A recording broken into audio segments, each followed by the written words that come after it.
Well, hi there, everyone. Welcome back to the channel. If you're a returning viewer or if this is your first time here, welcome. It's so good to have you here. My name's Aaron. I like books and bookstores and bookish things. Anything to do with books, I'm really quite interested in, and so this channel is a bit of a way for um, just kind of a hobby to talk about books, to go exploring, maybe an excuse to go exploring different bookstores and book events. But it's been fun. So thankful you're here. Thank you for watching the other videos. It really means a lot to me, and for any comments or likes. Really appreciate you. Really appreciate you doing that. So today I'm here just to kind of give a bit of an update. I did a March update back in March, which makes sense. And I haven't done much since then video wise, and there's a reason for that I'll share in a few moments. But I just wanted to kind of give an update, a life update, and also share a bit about books. One book that I've read recently, sort of, kind of, leaving suspense on that one too. But also some neat books that I'm working through. So some things that I'm finding really interesting, and just want to share with all of you. So first, in terms of updates, the one is maybe pretty obvious, and that is that I no longer look like this. Yes, that's right. About 2 months ago, mid-March, end of March, I decided to chop all that hair off. I was finding it very annoying. I was getting very sick of it. It was getting everywhere, and so I decided it was time. It was time to take the plunge, to get rid of the hair, or to get rid of the long hair, chop it off, and I feel much better. It is not everywhere in my face. It is not getting in food, which is just gross, but that's what happened. Um, so yeah, there's no real cool story other than I was just annoyed and sick of it. So it had been about 6 years since the last time it was short. So 6 years of growing it out, and uh, I really have no regrets cutting it off. So I'm liking the short hair. It's manageable. It's nice. It's especially now that it's warming up here in southern Ontario. It's a hot day today here in end of May. It's May 18th today. Anyway, it's good. But perhaps a bigger update, life update, is that I got a new job recently, about 2 months ago as well. Had nothing to do with the haircut or any motivation for the haircut. Like I said, I was just sick of long hair. But I did get a job working for a stucco company in the area, and that's been good. It's been full. Life is full. I'm married. I have 3 kids, and that's all wonderful. It's amazing. I love my family. Um, and now working this job is very full days as well. So I'm usually up early. I get out of the house early. Uh, Usually, recently by well before 6 in the morning. So bright and early, even before it's bright, actually.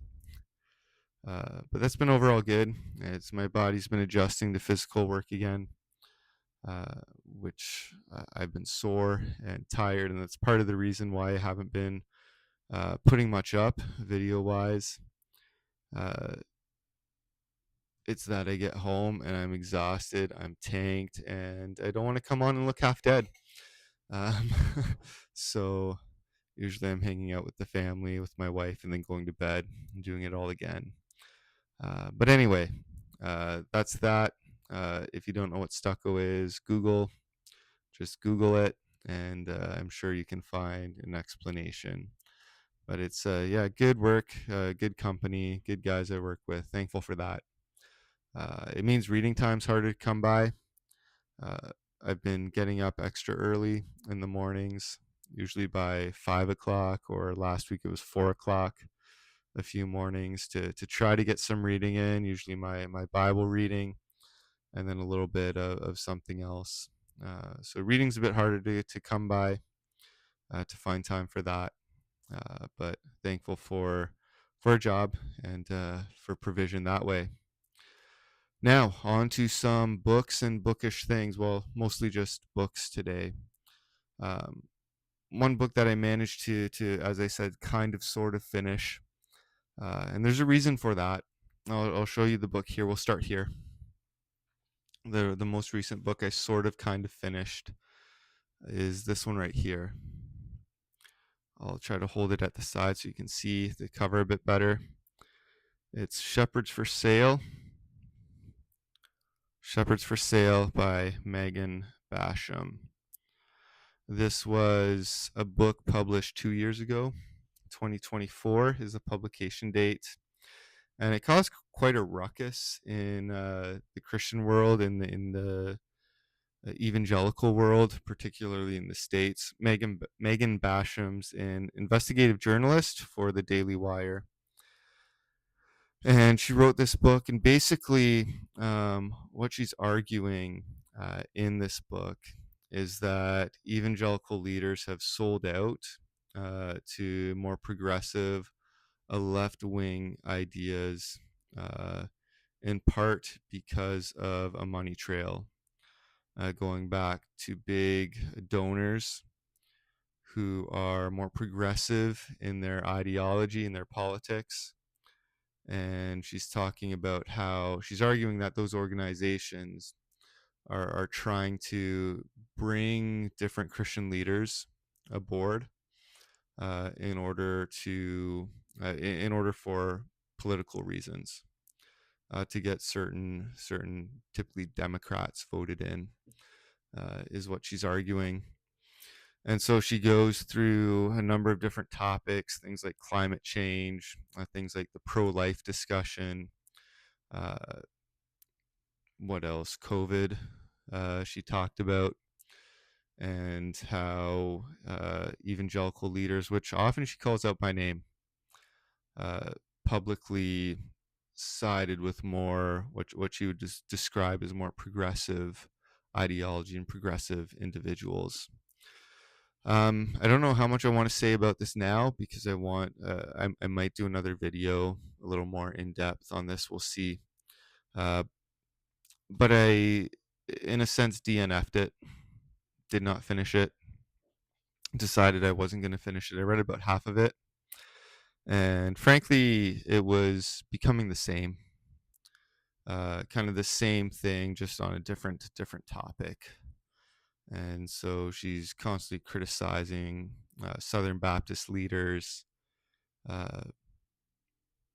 other evangelical leaders, Gospel Coalition connected folks, that she defines as selling out to these progressive donors or other progressive leaders.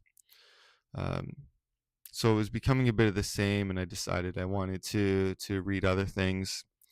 I'll perhaps do a video, kind of book bite style video, critiquing this a little more. Did cause quite a ruckus, as I said, a few years ago. So it's worth thinking about a bit more. I'm thinking a little more deeply about it. I have to admit, I have my emotions want to go one way with it and kind of discredit everything, but I think she's onto something. She makes some fair points. She's definitely done some work. There's tons of endnotes which are unfortunately there, and I say that not because things shouldn't be cited, but because I hate endnotes. I hate endnotes. Authors, please use footnotes. I'd much rather look to the bottom of the page and see your source and have to flip all the way to the back of the book and find the source that you're using. That's a total aside. But anyway, that's one I was reading recently. Decided not to finish it. Let me know if you've read this book, what your thoughts are. I'm curious to hear if any of you have read this, and what your thoughts or reflections might be. You can drop a comment below if you want.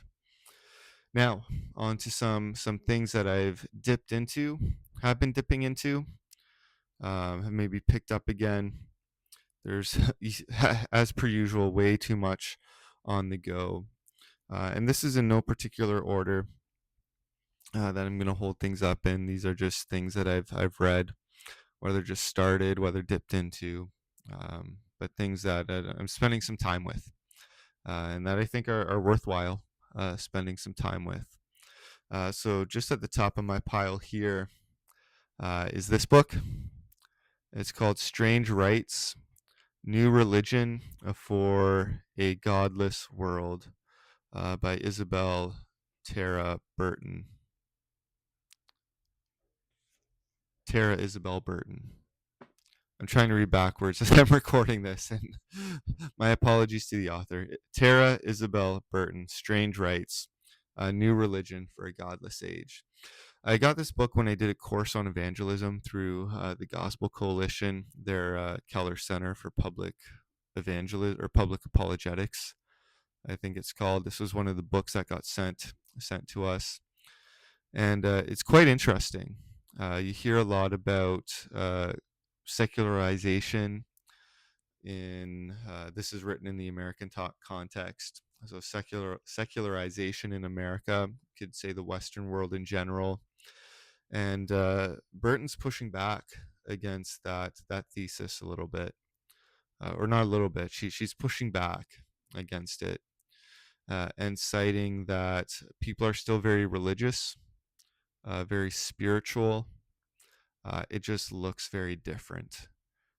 Is her main contention that there are characteristics of people's activities that don't quite fit this secular definition, but they don't fit traditional organized religion either. And so she refers to kind of the main religious milieu, let's say, currently as being as people being religiously remixed. They're taking bits of traditional religions, bits of their own ideas or other philosophies, and kind of mixing it all together. Uh, and it's very spiritual. She even uses the word sacred to describe some of it. But basically, arguing people are looking for something more, and finding it not in traditional religion, but in something of their own invention. So I only read the foreword and started chapter 1, but that's kind of where she's gone with this. Curious to see how she develops that idea. So that's one book I have on the go right now. I dipped into this one as well. If you saw my my video about the Alora used book sale, this was a highlight of that sale. But since then, I've dipped into volume 1 of The Last Lion, the magisterial biography by William Manchester. There's the copy I got. I realized later, watching my own video, that it would have been nice to grab another copy of this. The dust jacket's a little bit, or quite banged up, and I think there were others in better shape. But anyway, this has been really fun. William Manchester's a phenomenal writer. I just finished the introduction, or the preamble, as he calls it, and it is just so well written. He's basically summarizing Churchill's life, and it's been amazing. And I'm really excited to dig more into it, to keep reading. A good writer just draws you in and makes a person come alive, and especially in a biography. And William Manchester is definitely doing that in this book. So this is another one that I kind of have on the go. Volume 1 of The Last Lion. It's good. If you're at all interested in Winston Churchill, it's worth at least tapping into a little bit. All right, then I haven't read this one for 2 or 3 weeks now, but one that I did pick up and start is this book right here, The Rise and Triumph of the Modern Self by Carl Trueman. The subtitle is Cultural Amnesia, Expressive Individualism, and the Road to the Sexual Revolution. Basically, he's trying to answer the question, how did we get to a point where it makes sense to say, I feel like a woman trapped in a man's body? So he's especially dealing with all the gender and sexuality stuff of the last, I don't know, 2 decades now, and trying to trace kind of the historical philosophy of how we got to the point that we're at today. And so he builds off numerous philosophers and really digs into and wants to try to unpack. I'm in chapter 1, and like I said, I haven't read it for a little bit, but kind of dealing with how did the idea of the self, the individual self, evolve to the place where it is today, where I can express myself in any way I want, and you can't say anything about it. Yeah, so I'm curious, really, really relevant. He writes from a Christian perspective. He's a Christian theologian, and so he's tracing the philosophy, um, how that develops to the point it's at today about the self, but also obviously his Christian belief is in the background. And if you're a Christian, it's a really helpful book to read. If you're not a Christian, I challenge you to at least consider what he's saying, and to think about the history of the philosophy that he's dealing with. So anyway, that's kind of sort of on the go as well, dipping into it here and there. Realized I didn't bring one down, so I'm gonna just turn for a second and grab one off my shelf. I mentioned this one in my March update video, and since then I haven't read it at all until this morning. And that's this book right here, How to Read a Book by Adler and Van Doren. I read a chapter this morning about critiquing, how to critique fairly, and very helpful. I was reminded of how helpful this book actually is. They're dealing with various levels of reading, and the section I'm in is dealing with analytical reading, or the real deep reading to understand, to evaluate, um, and then to critique fairly and honestly.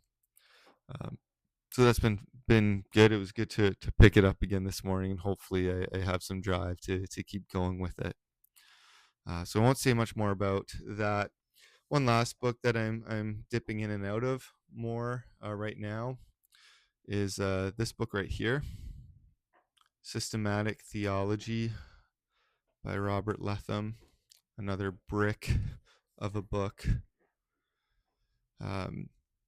I'm reading this mainly as I'm teaching a class on theology at my church, and this has been a really, really helpful resource to dig into. It's published within the last 10 years, if I remember correctly. And so Robert Letham's a well-respected theologian from Great Britain, and just really ably, helpfully deals with not just unpacking the traditional theology of the Reformed tradition, but also engaging with nuanced ideas, engaging with what he would define as errors, and unpacking biblical truth clearly and helpfully. So it's been a great resource. Very thankful for it. It's been fun to read, engaging to read. I'm just a nerd, so I like that kind of thing. But if you're into reading theology, this is a good one you might try. Anyway, I think that's it for this one. Thanks again for watching. Thanks again for watching. If you watched any of the previous videos, thanks so much. I really appreciate it. You can give this this video a like. That'd be awesome. If you like this kind of thing, if you like books or bookstores, tours, anything to do with books, hit subscribe, and I will see you in the next one.